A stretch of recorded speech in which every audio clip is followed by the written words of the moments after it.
ಇದೊಂದು ಐತಿಹಾಸಿಕವಾದಂತಹ ಹೋರಾಟ.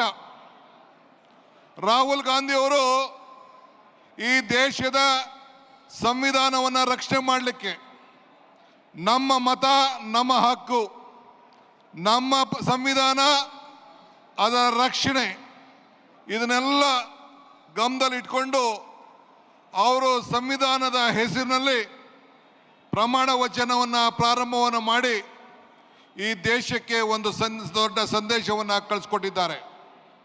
ನಮ್ಮ ರಾಷ್ಟ್ರೀಯ ಕಾಂಗ್ರೆಸ್ ಅಧ್ಯಕ್ಷರಾದಂಥ ಮಲ್ಲಿಕಾರ್ಜುನ್ ಖರ್ಗೆ ಸಾಹೇಬರು ಅವರು ಈ ಸಂದರ್ಭದಲ್ಲಿ ಒಬ್ಬ ಬ್ಲಾಕ್ ಕಾಂಗ್ರೆಸ್ನ ಅಧ್ಯಕ್ಷರಾಗಿ ಇವತ್ತು ಮಹಾತ್ಮ ಗಾಂಧೀಜಿಯವರು ಕೂತಂಥ ಜಾಗದಲ್ಲಿ 100 ವರ್ಷದ ಹಿಂದೆ ಮಹಾತ್ಮ ಗಾಂಧೀಜಿಯವರು ಇದೇ ರಾಜ್ಯದಿಂದ ಕಾಂಗ್ರೆಸ್ ಪಕ್ಷದ ಅಧ್ಯಕ್ಷರಾಗಿದ್ದರು. ಅವರ ಜಾಗದಲ್ಲಿ ಇವತ್ತು ಅವರು ಕೂತ್ಕೊಂಡು ಇವತ್ತು ರಾಜ್ಯದ ಕಾಂಗ್ರೆಸ್ ಪಕ್ಷಕ್ಕೆ ಮಾರ್ಗದರ್ಶನವನ್ನು ಕೊಟ್ಟು ನಮ್ಮ ಈ ರಾಜ್ಯದ ಕಾಂಗ್ರೆಸ್ ಅಧಿಕಾರಕ್ಕೆ ಬರಲಿಕ್ಕೆ ಮುಂಚೂಣಿಯನ್ನು ವಹಿಸಿದ್ರು. ಇವತ್ತು ಅವರು ಬಂದು ಈ ಒಂದು ಐತಿಹಾಸಿಕ ಕಾರ್ಯಕ್ರಮಕ್ಕೆ ಬಂದು ಅಧ್ಯಕ್ಷತೆಯನ್ನು ವಹಿಸಿದ್ದಾರೆ. ನಿಮ್ಮೆಲ್ಲರ ಪರವಾಗಿ ಮಲ್ಲಿಕಾರ್ಜುನ್ ಖರ್ಗೆ ಸಾಹೇಬರಿಗೆ ನಾನು ತುಂಬ ಹೃದಯದ ಸ್ವಾಗತವನ್ನು ಈ ಸಂದರ್ಭದಲ್ಲಿ ನಾನು ಬಯಸ್ತಾ ಇದ್ದೇನೆ. ಇದಲ್ಲದೆ ಶ್ರೀ ರಾಹುಲ್ ಗಾಂಧಿ ಅವರು ಕೂಡ ನಾನು ಈ ದೇಶದ ಎಲ್ಲ ಕಾಂಗ್ರೆಸ್ ಕಾರ್ಯಕರ್ತರಲ್ಲದೆ ಈ ದೇಶದ ಮತದಾರರ ಪರವಾಗಿ, ಇಂಡಿಯಾ ಒಕ್ಕೂಟ ಅಲ್ಲ, ಇಡೀ ಎಲ್ಲ ಮತದಾರರ ಪರವಾಗಿ ಒಂದು ದಿಟ್ಟವಾದಂಥ ಹೋರಾಟವನ್ನು ಪ್ರಾರಂಭವನ್ನು ಮಾಡಿ ಇವತ್ತು ಮುನ್ನುಡಿಯನ್ನು ಬರಿತಾ ಇದ್ದಾರೆ. ಅದಕ್ಕೆ ಶ್ರೀ ರಾಹುಲ್ ಗಾಂಧಿ ಅವರಿಗೆ, Rahul ji, on behalf of the country and all the voters of this country for having a great enlightenment to us and the country, I welcome you on behalf of the Karnataka Pradesh Congress Committee for you. ಇದಲ್ಲದೆ ಇವತ್ತು ನಾವು ನಮ್ಮ AICCಯ general ಸೆಕ್ರೆಟರಿಗಳು ಇದ್ದಾರೆ.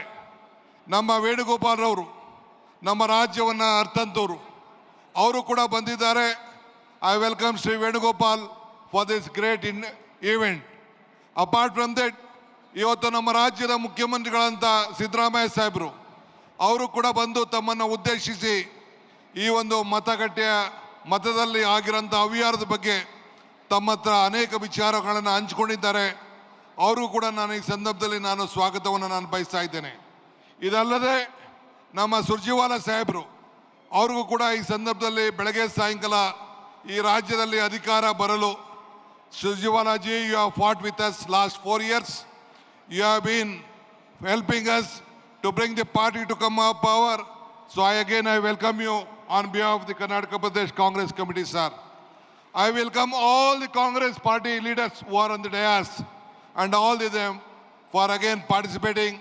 And ನಿಮ್ಮೆಲ್ಲರೂ ಕೂಡ ಈ ಸಂದರ್ಭದಲ್ಲಿ ತಾವೆಲ್ಲ ಇಂಥ ಐತಿಹಾಸಿಕ ಕಾರ್ಯಕ್ರಮಕ್ಕೆ ಬಂದಿದ್ದೀರಿ. ನಾನು ಹೆಚ್ಚಿಗೆ ಮಾತಾಡಕ್ಕೆ ಹೋಗೋದಿಲ್ಲ. ರಾಹುಲ್ ಗಾಂಧಿ ಸಾಹೇಬರು, ಖರ್ಗೆ ಸಾಹೇಬರು, ಸಿದ್ದರಾಮಯ್ಯ ಸಾಹೇಬರು ಮಾತಾಡ್ತಾರೆ. ಮೊನ್ನೆ human rights commission, human right ಡಿಪಾರ್ಟ್ಮೆಂಟಿಂದ ಒಂದು ಸಭೆ ನಡೀತು. ನಮ್ಮ ರಾಹುಲ್ ಗಾಂಧಿಯವರು ಒಂದು ವಿಚಾರವನ್ನು ಹೇಳಿದ್ರು ಆ ಮೀಟಿಂಗ್ನಲ್ಲಿ.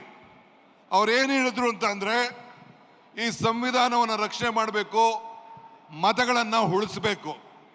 ಪ್ರತಿಯೊಂದು ಹಾಸ್ಪಿಟಲ್ನಲ್ಲಿ ಯಾವ ರೀತಿ ಒಂದು ಬ್ಲಡ್ ಬ್ಯಾಂಕ್ ಇದೆ, ಅದೇ ರೀತಿ ಒಂದು ಲೀಗಲ್ ಬ್ಯಾಂಕನ್ನು ಮತಗಳನ್ನು ರಕ್ಷಣೆ ಮಾಡಲಿಕ್ಕೆ ಪ್ರತಿಯೊಂದು ಅಸೆಂಬ್ಲಿ ಕ್ಷೇತ್ರದಲ್ಲೂ ಕೂಡ ಒಂದು ಲೀಗಲ್ ಬ್ಯಾಂಕನ್ನು ಪ್ರಾರಂಭ ಮಾಡಬೇಕು ಅಂತೇಳಿ ಅವರ ಮಾರ್ಗದರ್ಶನ ಕೊಟ್ಟಿದ್ದಾರೆ. I agree Rahul ji. On the legal day which we had a meeting, you guided us how an hospital will have a blood bank. On the same issue, you should have a legal bank to protect the voters and the constitution of this country. So I am giving a call, as you rightly said, to all our party cadres that every assembly segment should have a legal bank so that you protect the constitution and enlighten the voters.